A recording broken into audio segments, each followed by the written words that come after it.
Kapitel 3. Irgendwo in Europa doorwacht een belevenis naar John. Aber Mama, ik wil vielleicht niemals mehr so diese Gelegenheit kriegen. Denk doch bloß, ich will nicht sehr lang weg sein, bloß 6 Tage. Und Robert wird mit mir top sein. Wann wir dann über France sind, wird Peregrine da auch warten nach uns. Und nur dem kommen wir dann noch kurz nach Haus. Und dann kann ich meinen Kontrakt fertig machen bei den Stürmern und dann die Form wieder ran. Oh John, ich wünsch die wusst nicht. Erst früh Smith. John beut seine Lab, dat hij nicht würd machen grautschaftlich gegen. John hat gewonnen.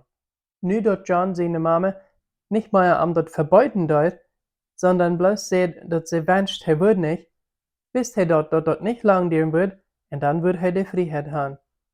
Sag ich genug. 3 Monate Luther, nur sein Vater sein Tod. Dann hat er die Freiheit, mit Robert Taub nach France zu reisen, wo Robert sein Bruder Peregrine wohnt. Da in Orleans dat hij studieren.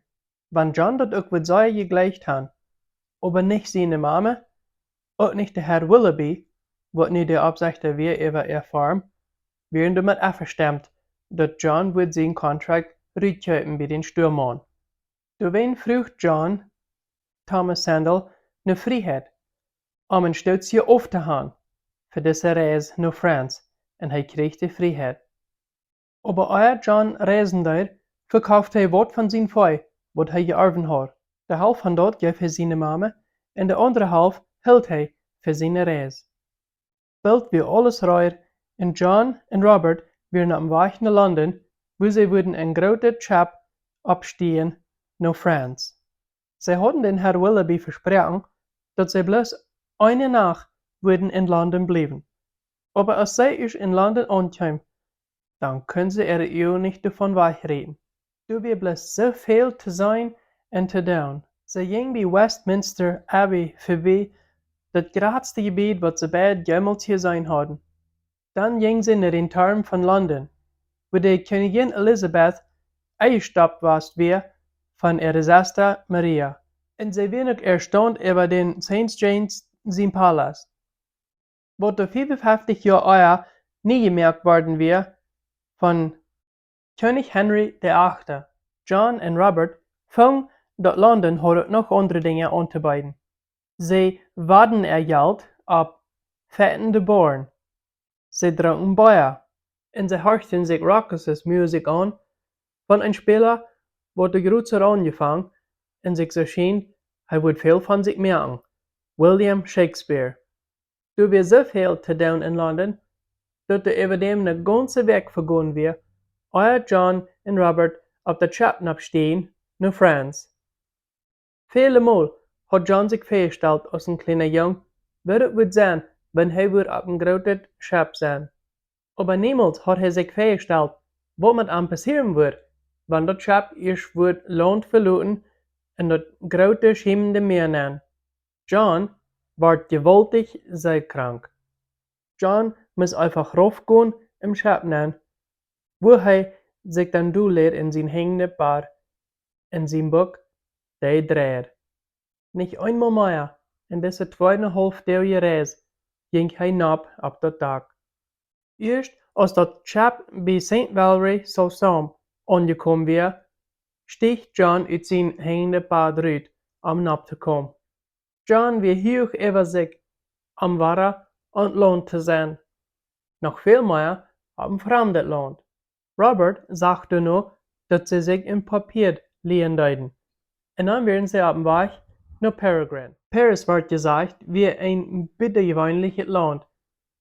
Und John kann meist nicht warten, alles nur zu sein. Paris enttäuscht John nicht. Und er hat überall gedacht, dass London wie sehr schön. Aber er fand Paris wunderbar. Du wir mehr steinerne Wege als irgendwo in Europa. Schmucke, marblesteinerne Steinbilder wären da bis den Weg. Die Stadt hat noch eine ganze Reihe Kunstbilder-Museums. Die größte von denen wird der Louvre, wo der Negroes ein großer Part angebietet wird. Und dann wird auch noch die große Kathedrale Notre Dame. Sehr gewaltig groß ist der ist, und die schmucke Kunst beeindruckt John sehr. Aber Paris wird noch viel mehr als bloß die schmucke Gebiete. Die Stadt hat noch Parks en mehr Theaters als London hat. En dat speelt zich zo an jeder Seer en Aak wie een Restaurant oder een Motel, wo das schönste Eten abgedreht wird und der schönste Wein, was John jemals geschmeckt hat. In Paris wird so viel zu sein und zu tun, dass die Saßwerk werden sehr hastig vorbei. Als das zum Ende kam, dann mögt John eine Entscheidung. Er würde doch nicht Trainerhuis gehen nach Lincolnshire. Irgendwo in Europa ein Belevenis wachten John. Und dort hat er gerechnet zu finden. Aber selbstverständlich wie er nicht uit Geld gerannt. Und er würde irgendeinen Weg machen sehen, dass er für alles wird betalen kann. Das letzte, was er will, wie irgendwo war eine Arbeitsstätte zu haben, wo er eingebaut wird. Und am wir auch nicht Trainer mehr, wo er gewaltig sei krank geworden wäre. Einige Tage fing an immer gerade zu werden in seinem Kopf. Die französische Armee. Hier ist eine Gelegenheit, dort alle zu kriegen. Betalt, ein Freund bei der Arbeit, und die Gelegenheit, so weit zu reisen, als ich noch niemals gewesen bin, vertelt John zu sich selbst.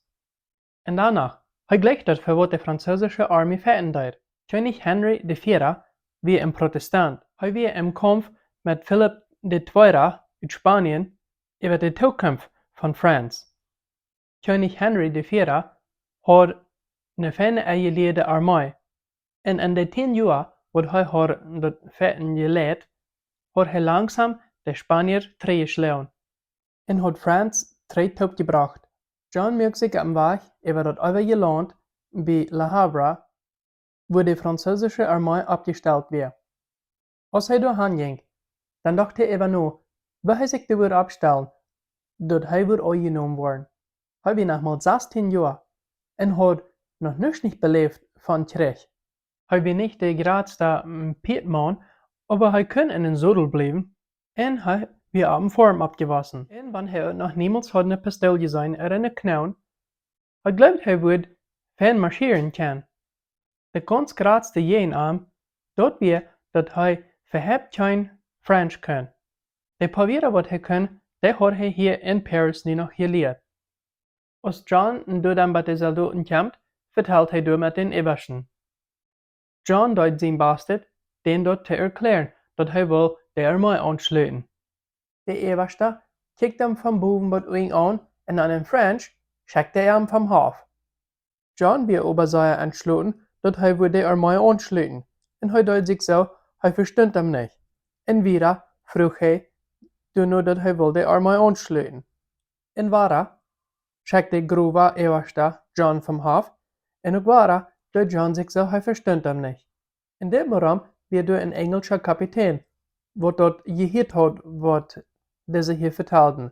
Und du weißt, sie hätte John hier herkommen. Er erklärt zu John, dass Krieg nu, durch die französische Armee können nie Arbeiter annehmen.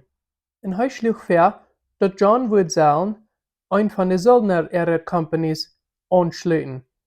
Das sind Männer, die sich taubstehen, zu fetten, und wurden dann von der Regierung angenommen, tot mit der französischen Armee zu fetten.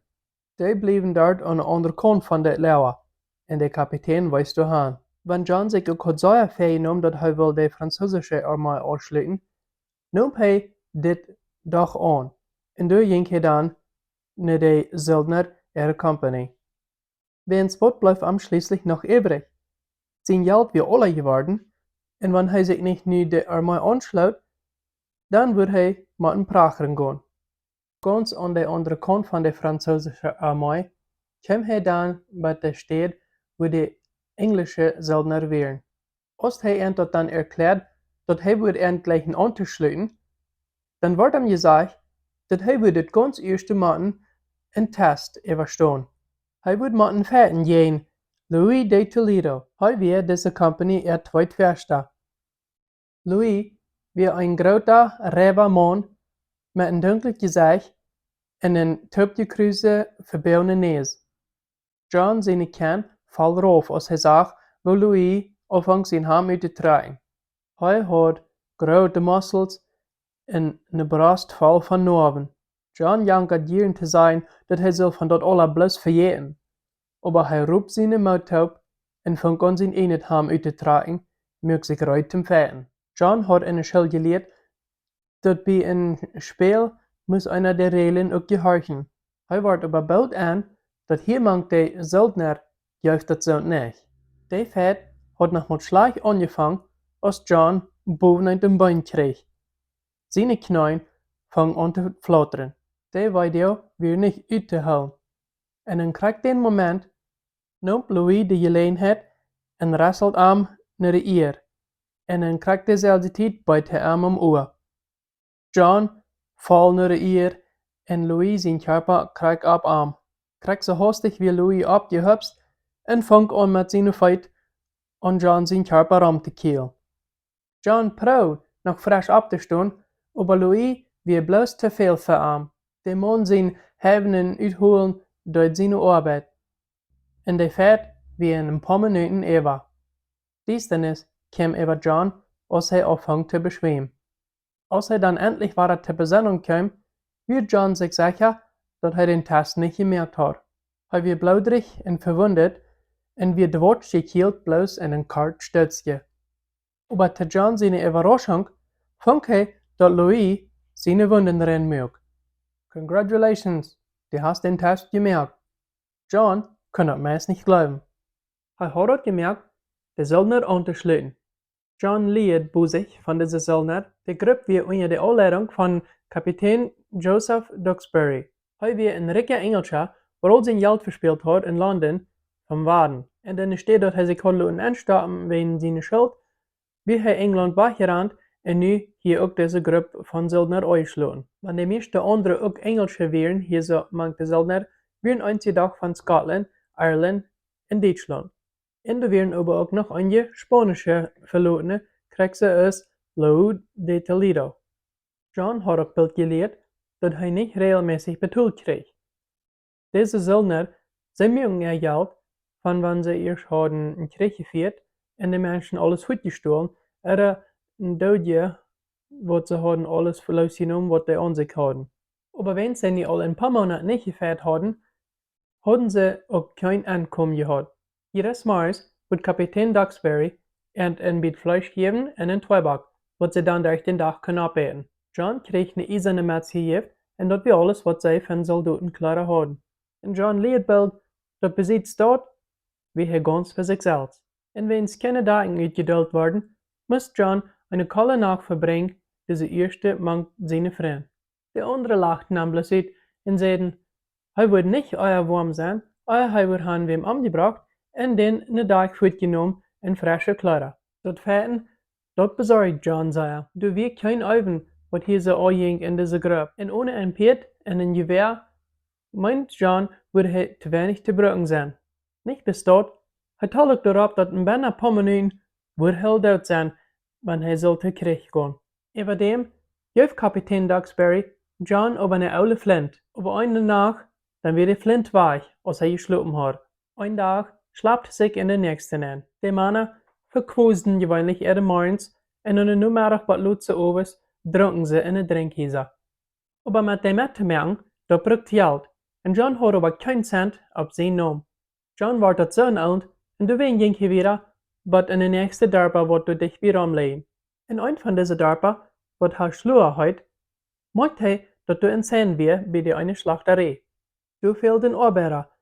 En John, hij wordt bald aan dat den weet zijn twee jongens weer weg in de armee en aan de numerachts fehlt hem halb Fleisch op te riem.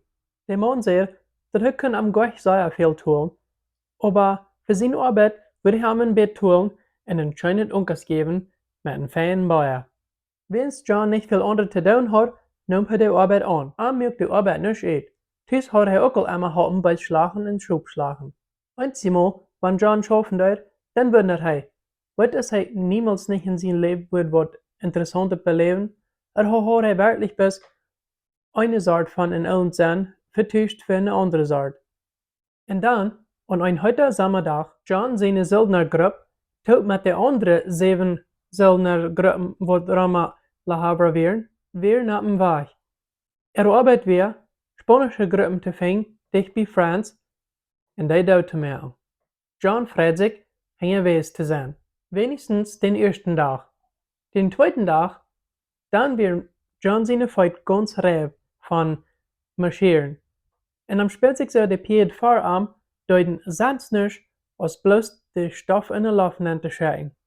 Auf der und noch einmal marschierten sie. Den 12. Tag, sagt Kapitän Duxbury, spanische Gruppen sind hier dicht bei Granville.